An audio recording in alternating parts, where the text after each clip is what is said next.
सब कुछ ठीक। नमस्कार, एसपीसी के यूट्यूब प्लेटफॉर्म पर आप सभी का स्वागत है और मेरा नाम है मणि। एसपीसी जो है आपको अब 12th की मैथ्स की लेक्चर सीरीज जो है वो देने जा रही है, जिसमें आपको पूरा का पूरा चैप्टर जो है वो कवर कराया जाएगा और साथ ही साथ में जो भी पूरा सिलेबस है वो कंप्लीट कराया जाएगा। तो आज हम लोग को जो पहला अपना टॉपिक पढ़ना है वो पढ़ना है रिलेशन एंड फंक्शन। तो रिलेशन और फंक्शन को हम लोग कैसे पढ़ेंगे, मैं थोड़ा पहले आपसे चर्चा कर लेता हूँ। देखिए ध्यान से, रिलेशन और फंक्शन जो है ये एक बहुत बड़ा अपने में टॉपिक है। तो सबसे पहले हम लोग रिलेशन को कंप्लीट करेंगे। तरीका क्या होगा हमारा, सबसे पहले हम लोग थ्योरी पार्ट को कवर करेंगे।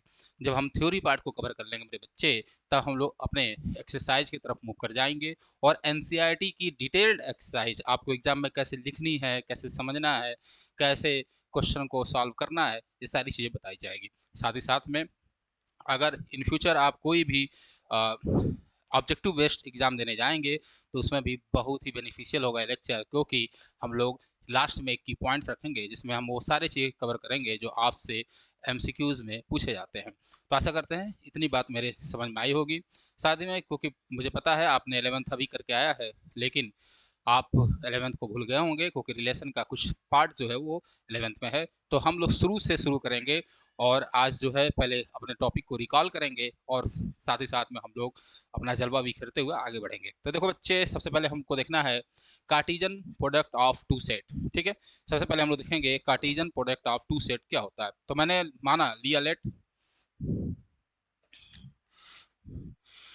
Late a and b two non empty set.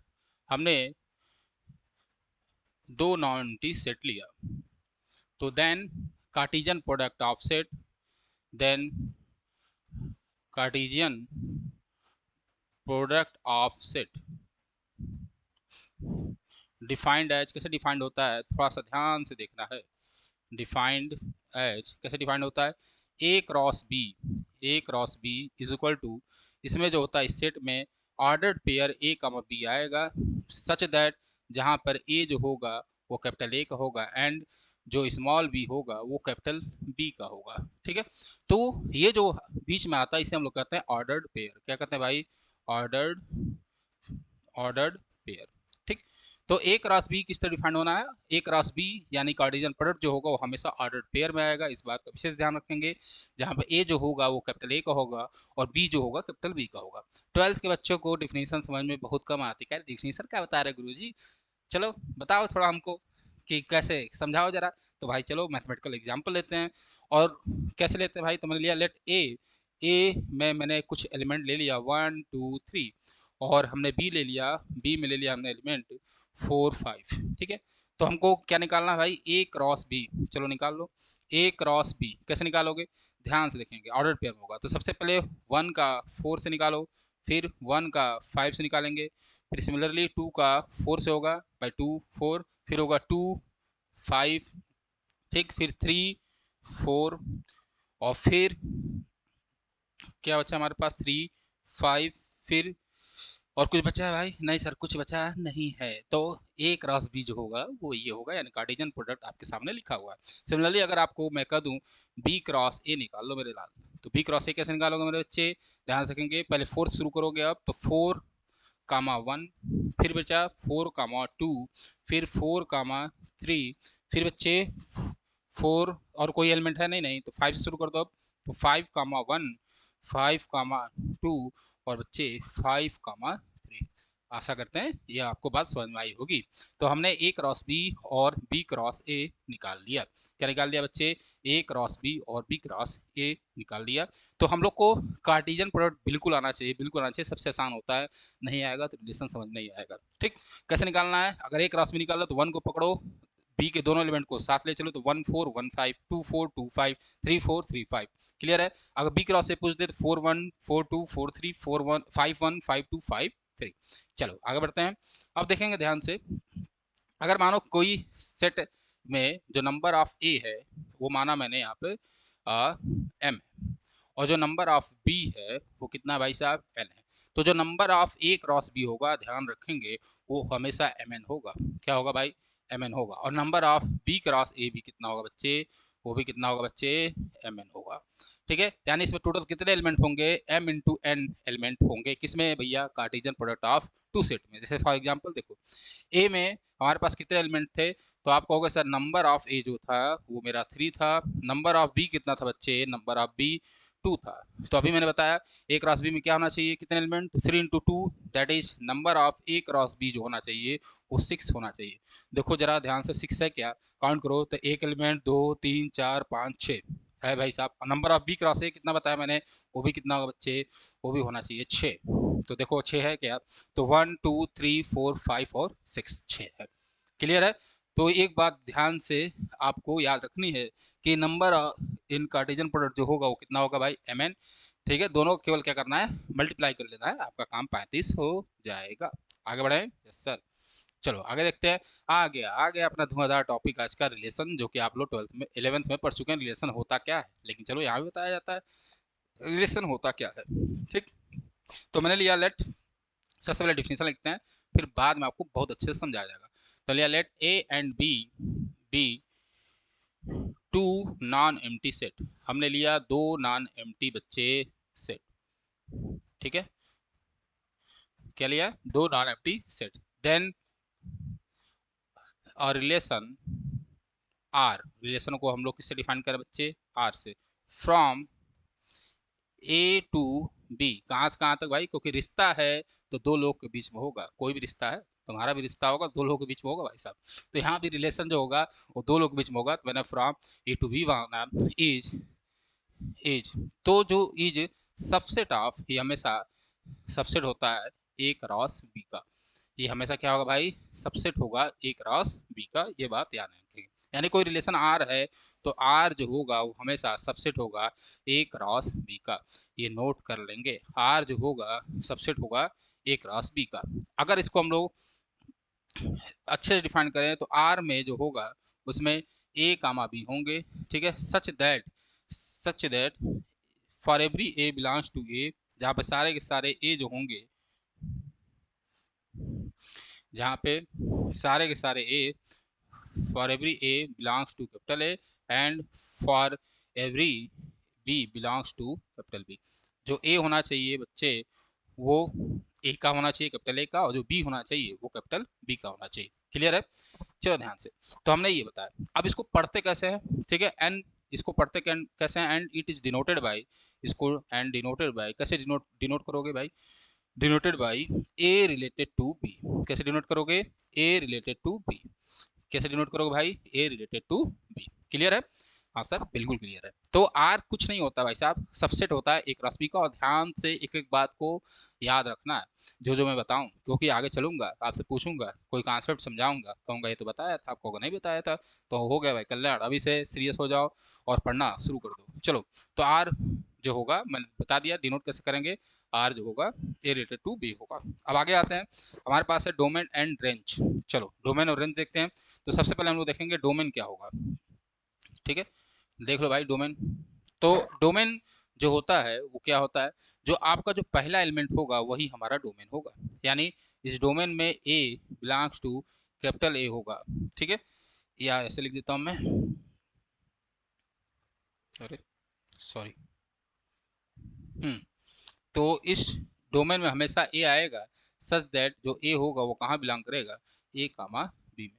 तो डोमेन हो गया। और इसका रेंज कितना होगा भाई, रेंज कोई पूछ दे तो आप रेंज भी निकाल लोगे। रेंज में क्या होंगे, ऐसे भी होंगे सच दैट जो बी कहाँ बिलोंग करेगा बच्चे, ए कामा बी में, कहाँ बिलोंग करेगा बच्चे, ए कामा बी में। क्लियर है, यस सर क्लियर है। चलो अब एग्जाम्पल देखते हैं और ध्यान से बातों को समझते हैं। ये तो ये आ गया इनवर्स रिलेशन। तो चलो पहले यही देख लेते हैं फिर देखते हैं। तो अब देखते हैं हम लोग इनवर्स रिलेशन। तो इनवर्स रिलेशन क्या होता है, कुछ नहीं होता है, इनवर्स रिलेशन को आर इनवर्स दिखाते हैं। आर इनवर्स में बी कामा ए हो जाएगा, सच दैट जो हमारा ए कामा बी होगा वो कहाँ का एलिमेंट होगा भैया, वो आर का एलिमेंट होगा। इसमें कुछ नहीं होना है, इनवर्स रिलेशन में क्या करना है, जो रिलेशन में आपके ए कामा बी आ रहा था तो इनवर्सली करना है, तो इसका बस उल्टा कर देंगे, बी कामा ए हो जाएगा, सिंपल सी बात है, तो ये हो जाएगा। ठीक, जहाँ पे बी कहाँ का होगा, बी जो होगा वो बी का होगा और ए जो होगा वो ए का होगा। ये बात आपको समझ में आ रही होगी। तो आगे बढ़ते हैं। रिलेशन ऑन अ सेट, अभी सारी चीज़ें बहुत अच्छे से बताई जाएगी। रिलेशन ऑन अ सेट, अब क्या हुआ, मैंने बताया रिश्ते हमेशा दो लोगों के बीच होंगे, कभी कोई रिश्ते खुद से भी बन जाते हैं, ठीक है। तो वही देखते हैं कैसे होता है। तो देखो मानो मैंने लिया let A B non empty set, हमने क्या किया भाई साहब, ले लिया ए जो है वो क्या है, नॉन एम्प्टी सेट है। देन और रिलेशन आर, देन और relation are from A to, from A to itself, from A to itself, जब कोई भी रिश्ता, ठीक है, जब कोई भी रिश्ता क्या हो जाए, ए से लेकर ए के बीच में मतलब खुद से हो जाए, तो क्या कहलाएगा, रिलेशन ऑन द सेट। जिसका मतलब जो आर होगा वो हमेशा सबसेट होगा अब यहाँ पे ए क्रॉस ए का, यानी अब दो सेट नहीं दिया होगा, एक ही सेट होगा, तो आर जो होगा वो सबसेट होगा किसका, ए क्रॉस ए का। ये बात आपको समझ में आनी चाहिए। चलिए आगे बढ़ते हैं। अब हम लोग एग्जाम्पल एक एक देखेंगे। चलो अब ध्यान से देखो, मैंने मानो कोई सेट लिया लेट ए, और ए बराबर मैंने ले लिया 1 2 और 3, ठीक है, ये हो गया। अब मैं क्या करूंगा, हमको इस सेट में इस सेट में एक हमको रिलेशन डिफाइन करना है। चलिए तो मैं एक रिलेशन डिफाइन करते हैं। तो हमें पता है कि जब r relation on set a होगा तो कैसे होगा, हमें पता है कि आर जो होगा वो सबसेट होगा ए क्रॉस ए का। तो सबसे पहले तो हमें ए क्रॉस ए निकालना चाहिए। तो ए क्रॉस ए निकालने के लिए एक और ए लिख दो, 1 2 और 3। कैसे निकालोगे, तो आपको पता है A cross A is equal to कितना आएगा भाई, वो आएगा 1 कामा 1, फिर आएगा हमारे साथ 1 कामा 2, फिर 1 कामा 3, 2 कामा 1, 2 कामा 2, 2 कामा 3 एंड 3 कामा 1, 3 कामा 2 और 3 कामा 3। चलो ये आ गया सेट। अब हमें रिलेशन निकालना है, तो हम एक रिलेशन डिफाइन करते हैं कि एक रिलेशन है A related to B such that, किस तरह भाई साहब, कि A is less than B. आपको ऐसा एक रिलेशन डिफाइन करना है जिसमें क्या होना चाहिए भाई, कि ए जो होना चाहिए वो बी से छोटा होना चाहिए। तो बताओ वो आर क्या होगा, तो रिलेशन क्या होगा, देखो ध्यान से। अब तो रिलेशन में कौन कौन आएंगे, वो सारे ऑर्डर पेयर ले लेने हैं जिसमें आपको ए लेस देन बी हो। तो क्या 1 1 से छोटा है, नहीं सर। 1 2 से छोटा है, जी सर बिल्कुल, तो 1 कामा 2। क्या 1 3 से छोटा है, जी सर, तो क्या ले लेंगे, 1 कामा 3। फिर क्या 2 1 से छोटा है, नहीं सर। 2 1 से छोटा है, बिल्कुल भी नहीं है। क्या 2 2 से छोटा है, बिल्कुल नहीं है सर। 2 कामा 3, जी सर होगा। 3 1 से छोटा है, नहीं सर। 3 2 से छोटा है, नहीं सर। 3 3 से छोटा है, नहीं, बिल्कुल नहीं सर। तो ये हमारा एक रिलेशन निकल कर आ गया, ठीक है। तो एक ये रिलेशन हमारा निकल कर आ गया मेरे बच्चे। इतनी बात आपको समझ में आई होगी। अब देखो ध्यान से, मैंने क्या बताया था कि सब अब सारी चीज़ें वेरीफाई करते हैं जो जो हमने हमने आपको बताया था। सबसे पहले मैंने आपको ये बताया कि किसी कार्टेशियन प्रोडक्ट में कितने एलिमेंट होते हैं भाई साहब, m इंटू एन। तो यहाँ पर कितने एलिमेंट थे भाई साहब, 3, और यहाँ भी था 3, यानी जो एक राशि में एलिमेंट होगा वो होगा 9। भाई 3 इंटू 3 9, चलो काउंट करो, 1 2 3 4 5 6 7 8 9, तो 9 है, बिल्कुल सत्य है। चलो अब ध्यान से देखो, हमने एक रिलेशन डिफाइन किया था, हमेशा आपको रिलेशन डिफाइन करके देगा देगा ही देगा।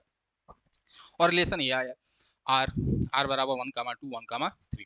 अब देखो ध्यान से, मैं यही कह रहा था कि रिलेशन जो होगा हमेशा सबसेट होगा किसका, कार्टेशियन प्रोडक्ट का। अब देखो ध्यान से, ये इसी कार्टेशियन प्रोडक्ट का सबसेट है कि नहीं है, हाँ सर बिल्कुल है। सर क्या है, बिल्कुल है। तो भाई सिंपल सी बात है, सारी चीज़ें हम लोग यहाँ पे वेरीफाई कर लिए। अब आगे बढ़ते हैं। अभी आपको मैंने बताया डोमेन, तो चला बताओ भाई डोमेन ऑफ आर क्या होगा, डोमेन ऑफ आर, जल्दी से बताओ। तो डोमेन ऑफ आर क्या होगा भाई, इस सेट में कितने कौन कौन होंगे, 1 1 2, तो क्या होगा 1 कामा 2। क्लियर है। अब मैं पूछूँ रेंज क्या होगा, तो रेंज बता दो भाई, सॉरी, रेंज ऑफ आर,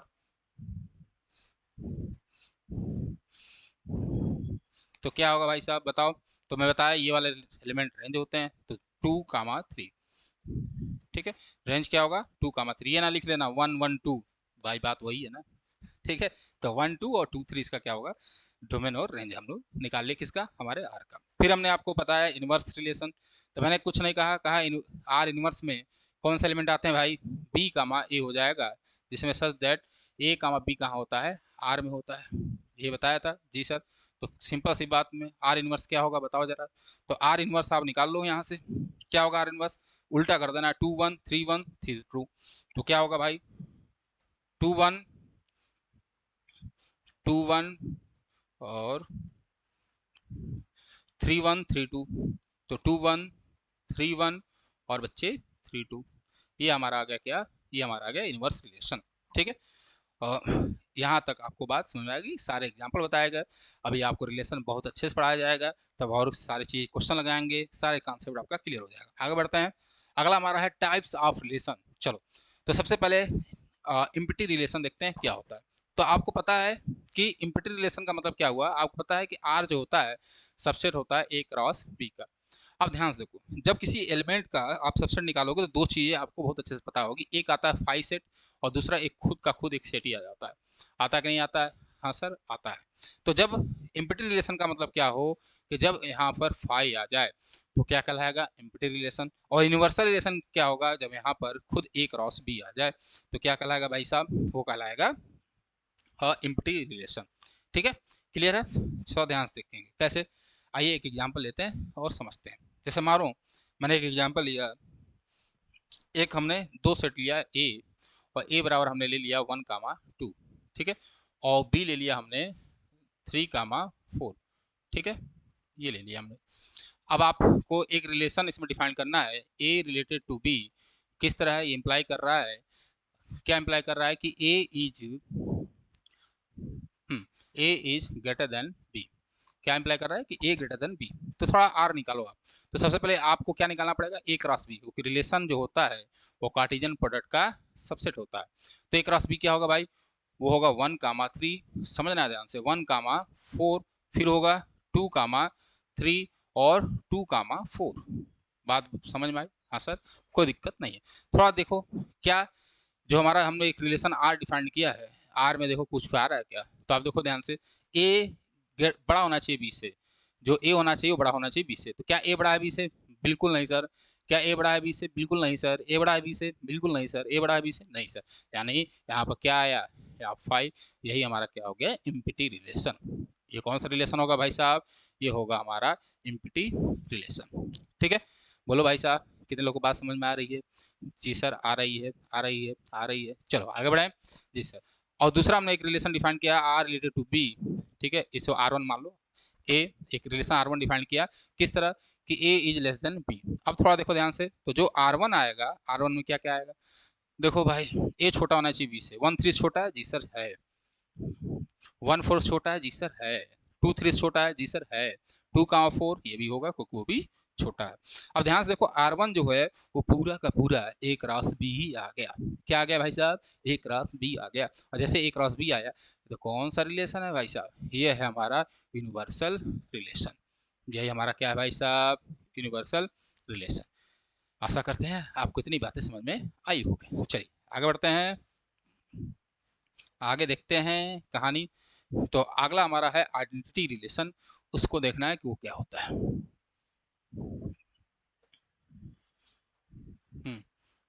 चलो, अब आइडेंटिटी रिलेशन मैं आगे ही बता देता हूँ क्या होता है यहाँ पे। तो देखो ध्यान से, आइडेंटिटी रिलेशन क्या होती है, तो लिखो, लिया लेट और relation R on set A is called, क्या कहलाएगा बच्चे, ये कहलाएगा identity relation called identity relation if and only if. कब? Every element of are is related to itself. जब सारे के सारे जो इटसेल्फ ओनली, जब सारे के सारे एलिमेंट आर के जो होंगे वो क्या हो भाई साहब, खुद से ही रिलेटेड हों। और क्या लिखा साथ में, ओनली, केवल। क्या लिखा है भाई साहब, ओनली। ठीक है, अब देखिए ध्यान से क्या हुआ मतलब, तो समझते हैं कि हाँ, आइडेंटिटी रिलेशन का मतलब क्या होगा। तो देखो ध्यान से, माना मैंने कोई सेट ए लिया और ए बराबर ले लिया हमने 1 2 3 और रिलेशन आर लिया। तो अगर आर जो है 1 1 से रिलेटेड हो जाए, 2 2 से हो जाए, 3 3 से हो जाए, तो जब सारे के सारे एलिमेंट खुद से रिलेटेड हो जाएंगे तो क्या कहलाएगा, आइडेंटिटी। आई आर से दिखाते हैं इसे, ये होगा आइडेंटिटी रिलेशन। अब थोड़ा ध्यान से समझना है, अगर मानो मैं दूसरा एक R1 कोई रिलेशन लेता हूँ जिसमें एलिमेंट आया 1 1 2 2 और 3 3, ध्यान समझना है, और यहाँ पे आ गया क्या हमारे पास 2,3। ठीक, ये आ गया। अब बताओ ये क्या आइडेंटिटी रिलेशन होगा, बताइए। तो आपका जवाब होना चाहिए बिल्कुल नहीं सर, ये आइडेंटिटी रिलेशन नहीं हो सकता। क्यों नहीं हो सकता मेरे बच्चे? यहाँ पर साफ साफ एक शब्द लिखा है ओनली, केवल केवल वही होना चाहिए, दूसरा नहीं होना चाहिए। तो 1 1 से 2 2 से 3 3 से यहाँ तक तो ठीक था, लेकिन जो ये 2 3 आ गया, ये यहाँ पे गड़बड़ा दिया। यानी ये जो होगा भाई साहब आइडेंटिटी रिलेशन नहीं होगा। ये क्या है भाई साहब? आइडेंटिटी रिलेशन नहीं होगा। ये बात बिल्कुल अपने दिमाग में डाल लीजिए। आगे बढ़ते हैं जी सर। अगला देखते हैं रिफ्लेक्सिव रिलेशन। रिफ्लेक्सिव रिलेशन क्या होता है? तो फिर इसकी डिफिनीशन सबकी याद होनी चाहिए। तो लिया, let A B non empty set. Set हमेशा नॉन एम्प्टी होना चाहिए, याद रखेंगे। तो let A B non empty set, then a relation r. तो एक रिलेशन आर ऑन ए, किस सेट में? ए में, is called is called is called reflexive. Reflexive कब होगा? If and only if A is related to A. जहां पर for every ए जो होंगे वो कहाँ होंगे भाई साहब? ए के होंगे। क्या होंगे? फॉर एवरी ए जो होगा वो ए का होगा। तो रिफ्लेक्सिव रिलेशन क्या कहता है कि सारे एलिमेंट खुद से रिलेटेड होने चाहिए। अगर इसको मैं लैंग्वेज लिखूंगा तो every element of are is related to itself. Related to itself, खुद से रिलेटेड होना चाहिए। अब देखो ध्यान से, जैसे रिफ्लेक्सिव का एग्जाम्पल लेता हूँ, मैंने वही सेट लिया, मैं ए बराबर 1 2 3 ही लेता हूँ और हर जगह ये लेकर चलूंगा भी, जब तक आपको एग्जाम्पल समझा रहा हूँ। जब क्वेश्चन आएंगे तो बहुत अच्छे समझ में आपको आएगा। तो एक मैंने आर डिफाइन किया जिसमें 1,1 2,2 और 3,3 आया। ठीक है, हो गया। दूसरा R1 डिफाइन किया जिसमें 1,1 2,2 और 3,3 और 2,3 आ गया। और तीसरा में लिया R2 और R2 में हमारे पास 1,1 और 2,2 केवल आया। ठीक है, ये आया। अब ध्यान से देखो रिफ्लेक्सिव रिलेशन क्या कहती है। रिफ्लेक्सिव रिलेशन ये कहती है कि सारे एलिमेंट खुद से रिलेटेड होने चाहिए। Every element of are is related to itself. तो देखो ध्यान से, क्या यहाँ पे सारे एलिमेंट खुद से रिलेटेड है? भाई सेट तुम्हारा 1 2 3 था, तो 1 1 से है, 2 2 से है और 3 3 से है, तो बिल्कुल सर होंगे, होंगे ही होंगे। तो ये रिफ्लेक्सिव रिलेशन होगा। क्या R1 भी रिफ्लेक्सिव होगा? जी सर बिल्कुल होगा, क्योंकि 1 1 है, 2 2 है, 3 3 है और 2 3 है, तो उससे कोई दिक्कत नहीं है, क्योंकि यहाँ पर ओनली मैंने नहीं लिखा है। ठीक है, तो ये भी रिफ्लेक्सिव होगा। लेकिन क्या नीचे वाला रिफ्लेक्सिव होगा भाई साहब? जी सर ये बिल्कुल नहीं होगा। क्यों नहीं होगा? क्योंकि 1 1 है, 2 2 है, लेकिन 3 3 नहीं था, क्योंकि यहाँ पे लिखा है कि फॉर एवरी, सारे के सारे एक लिए है। ये समझना है, ये आप लोग सेट पढ़ा होगा 11th में। ठीक है, इसे कहते हैं फॉर एवरी, सारे के सारे एक लिए जो ए होने चाहिए वो खुद से रिलेटेड होने चाहिए। यहाँ लिखा है if and only if A is related to A, for every A belongs to A, सारे के सारे एक लिए है। अगर कोई एक ए छूटा तो रिफ्लेक्सिव फेल। तो कोई एक ए छूटा, यहाँ 3 छूट गया था, तो रिफ्लेक्सिव फेल। बात समझ में आई? जी सर। आगे बढ़ते हैं सर, सिमेट्रिक रिलेशन देखते हैं। तो मैं डिफिनीशन एकदम बहुत ही आपको ऐसा लिखवाता हूँ कि आपको रट जाए। ये बात रखिएगा, किताबी भाषा नहीं है, मेरी भाषा है, इसलिए आपको फायदा होगा। तो फिर वही चीज, सेम चीज लिख लो। Let A B non empty set. A क्या है हमारे पास? नॉन एम्प्टी सेट है। ठीक है, then a relation then a relation r is called, क्या कहलाएगा भाई? सिमेट्रिक। क्या कहलाएगा? Symmetric. If and only if, कब और कब? इफ एंड ओनली इफ, कब? If A related to b, अगर ए बी से रिलेटेड है तो ये डबल इंप्लाई करेगा कि बी ए से रिलेटेड होने चाहिए। क्या कर रहा है? If A related to B, तो then this double imply B related to A, जहाँ पे सारे के सारे ए और बी जो यहाँ होंगे वो कहाँ के होंगे भाई साहब? वो ए का होगा। अब यहाँ ध्यान समझ लीजिए, यहाँ लिखा इफ। इफ का मतलब होता है यदि। यदि ए रिलेटेड टू बी है तो बी रिलेटेड टू ए होना चाहिए। ठीक है, अब देखो ध्यान से समझना, यहाँ पे ये आ गया। चलो पहले मैं इसका एग्जाम्पल समझा देता हूँ, किसका? सिमेट्रिक का, तब ट्रांसट्यूब चलता है हम लोग। ठीक, तो देखो ध्यान से, सिमेट्रिक का एग्जाम्पल, सेट मैंने लिया है वही 1 2 और 3, ध्यान समझना। और एक आर डिफाइन किया मैंने, आर में लिया 1 2 2 3 3 3 3 2 2 1, ठीक है। एक R1 लिया मैंने दूसरा से रिलेशन, तो 1 2 2 1 1 1, यस सर। तीसरा लिया मैंने R3, और ये ले लिया मैंने 1 2 2 3 2 1, ठीक है। ये हो गया, कोई दिक्कत नहीं सर। क्या पहला सिमेट्रिक है? तो मैंने बताया है कि अगर इफ 1 इज रिलेटेड टू 2, 1 2 से है तो 2 को 1 से होना पड़ेगा। तो 1 2 से है जी सर, तो 2 1 से भी है। तो एक एक के लिए चेक करना है आपको, एक के लिए फेल सब फेल, याद रखिएगा।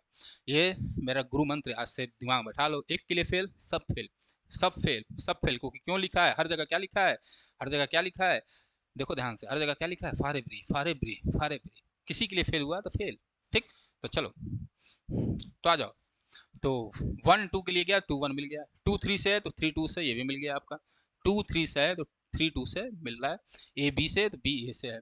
3 3 से है तो इसको चेक करने की जरूरत नहीं, ये तो होता है 3 3 3 से हो ही जाएगा। तो ये भी है, क्लियर है। तो ये भाई साहब क्या होगा, सिमेट्रिक होगा, सिमेट्रिक होगा। अगले बढ़ते हैं, 1 2 से 2 1 से है, तो वाह 1 2 और 2 1 के लिए मिल गया, ठीक है। अगर 2 1 के लिए चेक करना तो 1 2 मिल ही जाएगा, कोई दिक्कत नहीं। अब 1 1 के लिए चेक करना नहीं है तो ये भी क्या होगा, सिमेट्रिक होगा। आगे बढ़ते हैं R3, 1 2 से 2 1 से, अरे वाह वाह वाह, दोनों मिल गए, दोनों भाई बहन जो हैं वो साथ ही में बैठे हैं, मिल गए, वाह। अब देखो ध्यान से, 2 3 से है तो आपको क्या चाहिए था, 3 2 चाहिए था। क्या कहीं 3 2 है? नहीं सर, फेल हो गया एक के लिए, तो एक के लिए फेल, पूरा फेल, यानी सिमेट्रिक भाई साहब, ये सिमेट्रिक नहीं होगा। क्या नहीं होगा, सिमेट्रिक नहीं होगा। आपको इतनी बातें समझ में बिल्कुल आई होगी कि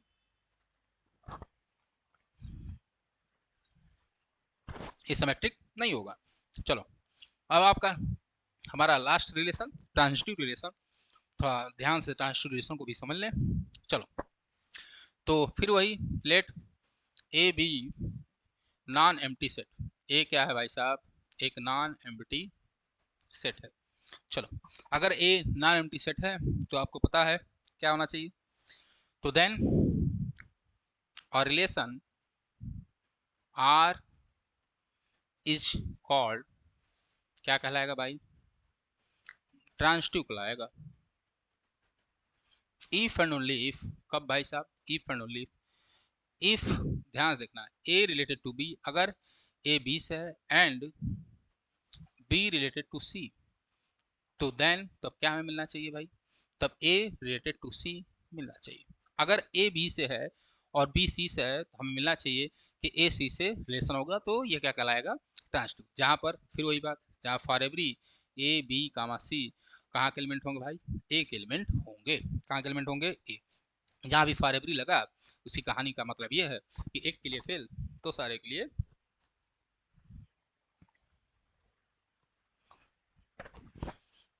हाँ, तो एक के लिए फेल तो सारे के लिए फेल। एग्जाम्पल लेते हैं, तो सेट तो वही ले लेंगे, सबसे आसान सेट 1 2 3, क्योंकि आपको अभी बेस बना रहा हूँ मैं, आगे बढ़ेंगे तो बहुत अच्छे से क्वेश्चन में लेकर आऊँगा। तो पहला रिलेस लिया मैंने R1, आर R1 लिया मैंने, R1 लिया 1 2 2 1 1 1, ठीक है जी सर, कोई दिक्कत नहीं है। दूसरा लिया मैंने R2, R2 मैंने लिया 1 3 3 2 और 1 2, ठीक है जी सर। और एक और ले लिया R3, 1 3 3 2 1 2, और मैंने ले लिया यहाँ पे 2 3, ये ले लिया। चलो भाई, कहानी देखते हैं, कौन कौन सा ट्रांजिटिव पहचानना आपको। तो पहला देखते हैं, ए रिलेटेड टू बी, 1 किससे है, 2 से, तो आप तुरंत चेक करिए 2 किससे है, तो 2 किससे भैया, 1 से, तो 1 को 1 से होना पड़ेगा। तो देखिए ध्यान से, 1 1 से है जी सर है, तो चलो पहले के लिए तो हो गया। अब दूसरे के लिए चेक करेंगे, 2 किससे है भाई, 1 से है, और 1 किससे, 1 से, तो 2 को 1 से होना चाहिए, तो 2 के 1 से है रिलेशन। आगे बढ़ेंगे, 1 1 से है और 1 किससे भाई, 2 से है, तो 1 2 होना चाहिए, 1 2 है ही, तो यानी ये क्या होगा, ट्रांजिटिव होगा। ध्यान से समझना है, फिर से ध्यान से फिर से हम लोग अरे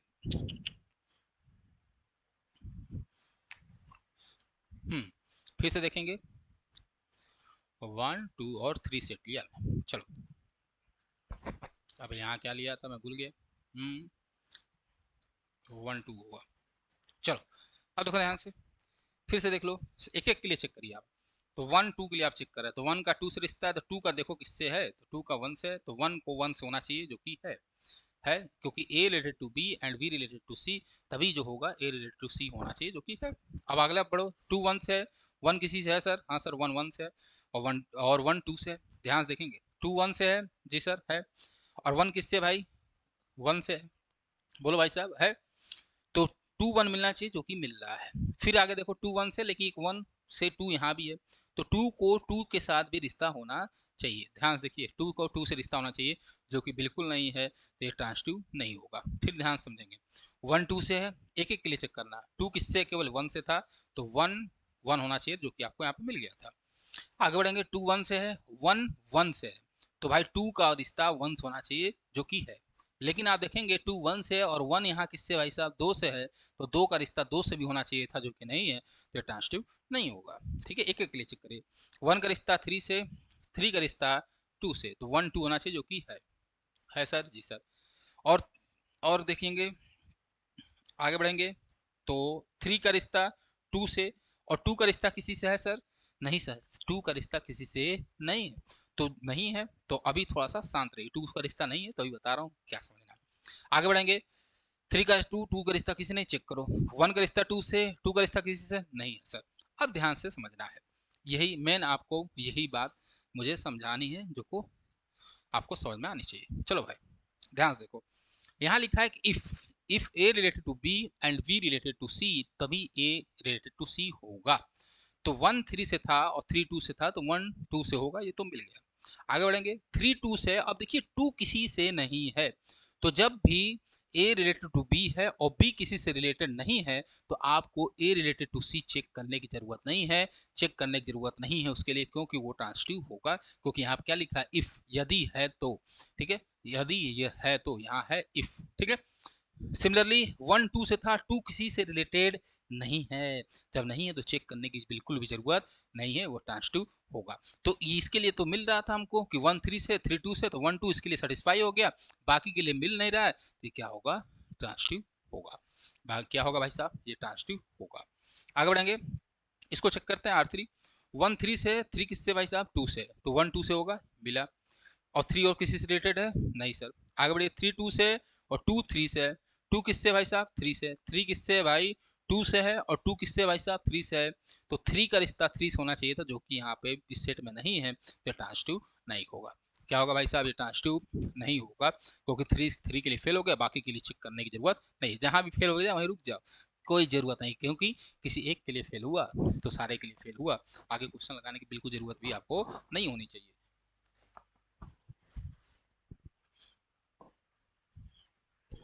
चलिए एक और एग्जांपल ले लेता हूँ, ये सिमेट्रिक वाला था। एक और एग्जांपल, जैसे मैं लिया आर, और सेट हमारा वही है, क्या भाई साहब, 1 2 3, ध्यान समझना है। चलो मैंने लिया 1 2 2 1 1 1 2 2। ठीक है, चलो अब देखो क्या ये ट्रांसटिव होगा, तो चेक करो के लिए, 1 2 से, 2 1 से, तो 1 1 के लिए सेटिस्फाई हो रहा है। ठीक है, कोई दिक्कत नहीं, और 2 2 से है, ध्यान से देखना है, 1 2 से, और 2 किससे बच्चे, 1 से, तो 1 का 1 होना चाहिए जो कि इसके लिए मिला।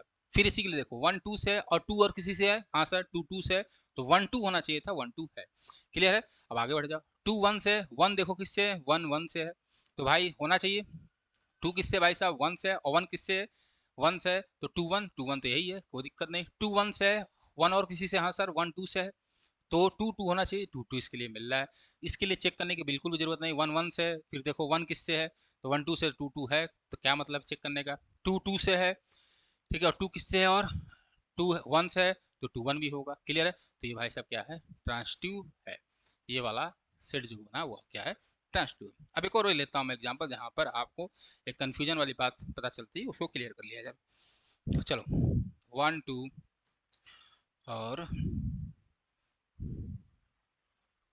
1 3 और 1 1। चलो एक बहुत प्यारा सा एग्जाम्पल मिल गया, बताओ ये ट्रांसटिव होगा कि नहीं। चलिए देखते हैं। If A related to B and B related to C. 1 2 से, 2 किसी से रिलेटेड है? बिल्कुल नहीं सर, 2 किसी से रिलेटेड नहीं है। इसको जरा हटा दो क्योंकि, हाँ ये क्वेश्चन लेते हैं हम लोग जरा। चलो 1 2 से है, 2 किसी से है सर? बिल्कुल नहीं सर, 2 किसी से रिलेटेड नहीं है। तो चेक करने की जरूरत है? नहीं सर, इसके लिए चेक करने की जरूरत बिल्कुल भी नहीं है। क्यों? क्योंकि अगर ए रिलेटेड टू बी है, अगर बी रिलेटेड टू सी मिला तभी ए सी पे जाएंगे, नहीं तो नहीं जाना है, ट्रांसटिव होगा। 1 3 से, 3 किसी से है? नहीं सर, नहीं मिल रहा है, 3 किसी से रिलेटेड नहीं है, तो चेक करने की जरूरत है? नहीं सर, बिल्कुल नहीं। यानी क्या होगा ये ट्रांसटिव होगा। तो दिमाग में आपको बैठा लेना है कि अगर ए रिलेटेड टू बी है और अगर बी रिलेटेड टू सी मिलेगा तभी हम ए रिलेटेड टू सी को चेक करेंगे, नहीं तो नहीं चेक करेंगे, वो ट्रांसटिव होगा। दिमाग में बैठा लो। आगे बढ़े। जी सर, इक्विवेलेंस रिलेशन। तो क्या होता है जब कोई रिलेशन क्या हो जाए भाई साहब, रिफ्लेक्सिव हो जाए, ठीक है, क्या हो जाए भाई साहब, सिमेट्रिक हो जाए, ठीक है, और क्या हो जाए भाई साहब, और ट्रांसटिव हो जाए। ठीक, क्या हो जाए जब कोई रिलेशन रिफ्लेक्सिव हो, सिमेट्रिक हो, और क्या हो जाए भाई साहब, ट्रांसटिव हो जाए। तो ऐसे रिलेशन को हम लोग क्या कहते हैं, इक्विवेलेंस रिलेशन कहते हैं। जब क्या हो जाए भाई साहब, आपको रिफ्लेक्सिव, सिमेट्रिक और ट्रांसटिव तीनों हो जाए तो इस रिलेशन क्या कहते हैं, इक्विवेलेंस रिलेशन कहते हैं। क्लियर है? हाँ सर क्लियर है। चलो अब हम लोग फिर से एक एग्जांपल से समझेंगे। हमने लिया लेट ए 1 2 और 3। आपको सारी चीज चेक करना है। हमने लिया R1 बराबर 1 कामा 1 2 कामा 2 और 3 कामा 3 2 कामा 3। ठीक है, आपको बताना है ये कौन सा रिलेशन होगा। ठीक है, कौन सा रिलेशन होगा। तो सबसे पहले रिफ्लेक्सिव, सारे आपस में रिलेटेड होना चाहिए। 1 1 से, 2 2 से, 3 3 से, तो ये भाई साहब रिफ्लेक्सिव होगा। ठीक है, ये सर सिमेट्रिक चेक करना है तो 1 1 1 2 2 2 उल्टा करोगे तो सीधा करो, बात बराबर है।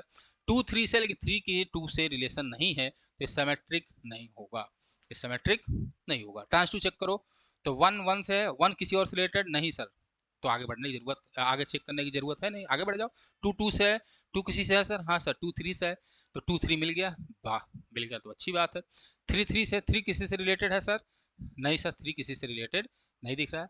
ठीक है, 3 3 से था लेकिन 3 किसी से रिलेटेड नहीं। आगे बढ़िए, 2 3 से है, 3 किसी से, हाँ सर 3 3 से है तो 2 3 होगा, तो जी सर 2 3 हो गया, तो क्या होगा भाई साहब, ट्रांसटिव होगा। क्लियर है, ट्रांसटिव होगा। और इसी को अगर सिमेट्रिक बनाना है, अगर यही रिलेशन सिमेट्रिक हो जाता है तो क्या कहलाता है, इक्विवेलेंस रिलेशन कहलाता है। ठीक है, अभी आपको क्योंकि पूरा चैप्टर इक्विवेलेंस रिलेशन पे ही है, इसलिए मैं इसका बहुत सा ज़्यादा एग्जांपल आपको नहीं दूंगा, क्योंकि इतनी एक्सरसाइज में क्वेश्चन है सब में इक्विवेलेंस रिलेशन, इक्विवेलेंस रिलेशन। ठीक है, तो उसमें देखा जाएगा। आगे बढ़े। तो आपको आशा करता हूँ रिफ्लेक्सिव, ट्रांसटिव और सारी चीज़ें समझ में बिल्कुल भी अच्छे से आई होगी। चलो अब देखिए ध्यान से, हमें देखना है एंटी सिमेट्रिक रिलेशन क्या होता है। तो ये let A B non empty set, क्या है, ए जो है वो नॉन एम्प्टी सेट है। तो देन आर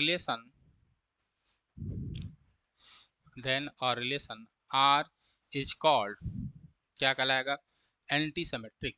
क्या कहलाएगा बच्चे, एंटी सिमेट्रिक। कब कहलाएगा, इफ एंड ओनली इफ, कब, जब if A related to b और ये इंप्लाई करेगा बी रिलेटेड टू ए, क्या हो जाए, ए रिलेटेड टू बी जो हो जाए वो क्या हो जाए, बी रिलेटेड टू ए हो जाए। लेकिन ये क्या कहेगा कि जहां पर तब होना चाहिए हमारा ए बराबर बी। अगर ए रिलेटेड टू बी है और बी रिलेटेड टू ए है, तो अगर हो जाए ए बराबर बी तो ऐसे रिलेशन क्या कहेंगे हम लोग, एंटी सिमेट्रिक रिलेशन कहेंगे। ठीक है, चलो आगे बढ़ते हैं। जी सर, अगला है हमारे पास कंपोजिशन ऑफ रिलेशन। अब जल्दी ही आपका वाइंड अप होने वाला है, उसके बाद थोड़ा सा हम लोग की पॉइंट्स देखेंगे और चैप्टर समाप्त हो जाएगा। कंपोजिशन ऑफ रिलेशन, तो मैंने लिया 3 सेट लिया, let A B and C, be 3 non empty set. हमने क्या लिया, 3 नॉन एम्प्टी सेट लिया। देन और relation are from A to B and relation S from B to C, तो then composition of relation S O R, यही पढ़ते हैं भैया, कंपोजिशन ऑफ रिलेशन, ठीक है। एस ओ आर जो होगा वो होगा इज अ रिलेशन, वो कहाँ से कहाँ होगा भाई साहब, is a relation from A to from A to C, वो कहाँ से कहाँ होगा भैया, ए टू सी में होगा। क्लियर है, हाँ सर कोई दिक्कत नहीं। तो देखो ध्यान से, तो मैंने ले लिया, मानो एक मैं रिलेशन लिखता हूँ आर, तो आर में मैंने लिखा 1 कामा ए 1 कामा बी, ठीक है, 2 कामा बी। ध्यान देखना, ये बहुत बड़ी बात नहीं है, थोड़ा समझना। और मैंने एस ले लिया, एस बराबर ए कामा 4, ठीक है, और बी कामा 3। एक छोटा एग्जांपल लेते हैं क्योंकि जल्दी से ख़त्म करना है। तो ये कहाँ से कहाँ भी है, ये सेट एक है ए से बी, और ये जो है बी से सी में है, ठीक है। तो जो एस ओ आर होगा वो किस तरह डिफाइंड होगा, ध्यान से देखना है, वो ए से सी में डिफाइंड होगा। कैसे डिफाइंड होगा, 1 से रिलेशन देखेंगे ए में, और ए किससे रिलेटेड है भैया, 4 से, तो ए कैंसिल करिए, यहाँ बचेगा 1 कामा 4, ठीक है। जी सर कोई दिक्कत नहीं, आगे बढ़ेंगे। 1 किससे भाई साहब, और ए किसी से है नहीं तो लिखने की जरूरत नहीं। 1 किससे, बी से, बी किससे बच्चे, 3 से, तो यहाँ आएगा 1 कामा 3, जो कॉमन वाले टर्म है उसको हटाते जाइए। आगे बढ़ेंगे, 2 किससे रिलेटेड है भैया, बी से, और बी किससे रिलेटेड है भाई, 3 से, तो यहाँ आ जाएगा 2 कामा 3। तो ये हमारा है कंपोजिशन ऑफ रिलेशन जो है वो क्या हो गया, डिफाइंड हो गया। हालांकि कंपोजिशन ऑफ फंक्शन पढ़ेंगे, ठीक है, एफ कंपोजिट जी कंपोजिट एफ क्या होता है वहाँ पर डिटेल में बताया जाएगा। यहाँ पर आपको थोड़ा बहुत जानना है, एसओआर ये होता है। कंपोजिशन ऑफ रिलेशन भी पढ़ लिया, आगे बढ़ते हैं। अब आगे देखते हैं क्या है हमारे पास, और कुछ है क्या। चलो, अब मुझे लग रहा है कि ये चैप्टर जो है हम लोग का समाप्त होने वाला है। अब ध्यान से देखिए, थोड़ी बहुत बातें कर लिया जाए जो आपसे कहीं ना कहीं पूछी जा सकती है। चलिए, तो ध्यान से देखिए, अगर मैं पूछूं कि कोई सेट है ए, और सेट में हमारे पास n एलिमेंट है, तो नंबर ऑफ सबसेट कितना होता है भाई, कोई बताएगा। नंबर ऑफ सबसेट कितना होगा, तो आपका होगा सर 2 के पावर n, ठीक है, 2 के पावर n। तो चलिए, अब यहीं से हमारा काम 35 होना है। तो सबसे पहला नोट, ये हमारे की पॉइंट्स है जो कि एमसीक्यू के लिए बहुत ज़्यादा इंपॉर्टेंस है, लिखते जाओ। तो सबसे पहला हम लोग पॉइंट देखेंगे कि नंबर ऑफ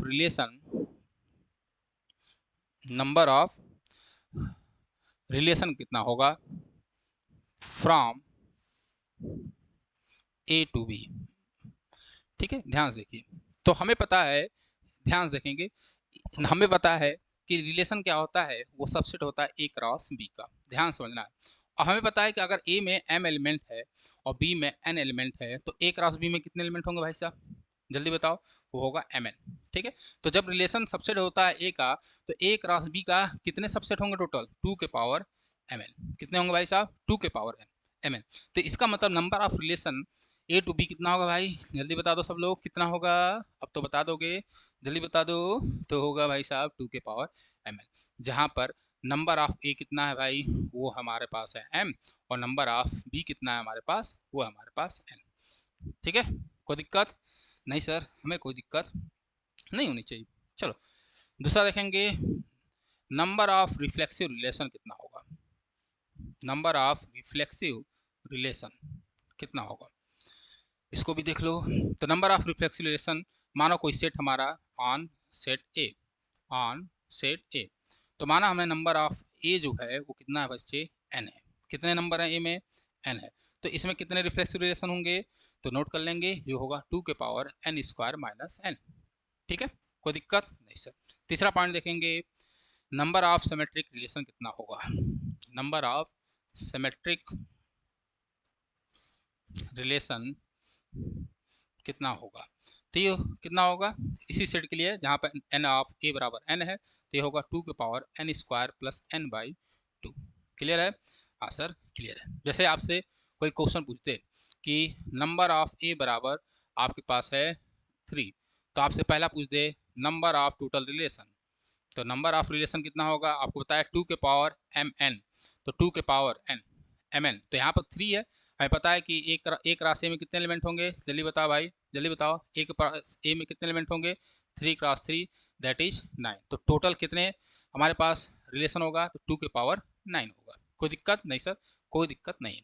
दूसरा, नंबर ऑफ रिफ्लेक्सिव रिलेशन कितना होगा, जल्दी बता दो। नंबर ऑफ आर आर, ठीक है, आर आर का मतलब रिफ्लेक्सिव रिलेशन, वो कितना होगा, 2 के पावर n² - n, तो 2 के पावर n² मतलब 9 - 3, दैट इज 2 के पावर 6। कोई दिक्कत नहीं सर। तीसरा, number of S R that is symmetric relation, वो कितना होगा, 2 के पावर n² प्लस n/2। तो देख लो, 2 के पावर n², n² का मतलब 3 का स्क्वायर करो तो कितना होगा, 9 + 3/2, दैट इज कितना आएगा, ये भी आ रहा है 6, तो 2 के पावर 6 यहाँ भी होगा। ठीक है, कोई दिक्कत नहीं सर, कोई दिक्कत नहीं है, इतनी ये चीज़ें याद रखनी है। अगला की पॉइंट्स देखिए, कुछ और फैक्ट जानिए जो आपको जानना चाहिए रिलेशन से रिलेटेड। ठीक, सबसे पहला, नंबर 1, इंटरसेक्शन अगर है, intersection of equivalence relation, equivalence relation is also equivalence relation, ER। अगर किसी भी दो इक्विवेलेंस रिलेशन का इंटरसेक्शन लेंगे तो भी क्या होगा, इक्विवेलेंस रिलेशन होगा। दूसरा देख लेंगे, यूनियन जो होगा वो नेसेसरी नहीं है, union of 2 equivalence relation is not necessary to ER, कि वो क्या हो, यूनियन जरूरी नहीं है दोनों का कि इक्विवेलेंस रिलेशन होगा। तीसरा बहुत इंपॉर्टेंट है, कई एग्जाम में पूछा गया है, नोट कर लेंगे कि इनवर्स ऑफ ER का मतलब equivalence relation is also equivalence relation, ये क्या होगा, इक्विवेलेंस रिलेशन होगा। और तीसरा ये भी याद रखेंगे, S4, कि और रिलेशन R इज सिमेट्रिक, ये सिमेट्रिक होगा। ठीक है, कब होगा, कब होगा, इफ एंड ओनली इफ, जब R बराबर क्या हो जाए बच्चे, R इनवर्स हो जाए। R बराबर क्या हो जाए बच्चे, R बराबर R इनवर्स हो जाएगा। अगर R का इनवर्स निकालते हो और दोनों बराबर है तो क्या होगा भाई साहब, वो सिमेट्रिक रिलेशन हो जाएगा। तो आज के लिए बस इतना ही, कि पॉइंट्स थोड़ा बहुत आपको बता दिए गए, और जहाँ जरूरत पड़ेगी और बताया जाएगा। कल हम लोग एक्सरसाइज लगाएंगे, एक्सरसाइज लगाएंगे तो और हमारा कॉन्सेप्ट क्लियर होगा। आशा करते हैं यहाँ तक आपको सारी बातें समझ में आई होगी। कल मिलते हैं हम लोग, कल हम लोग एक्सरसाइज स्टार्ट करेंगे। जय हिंद, जय भारत।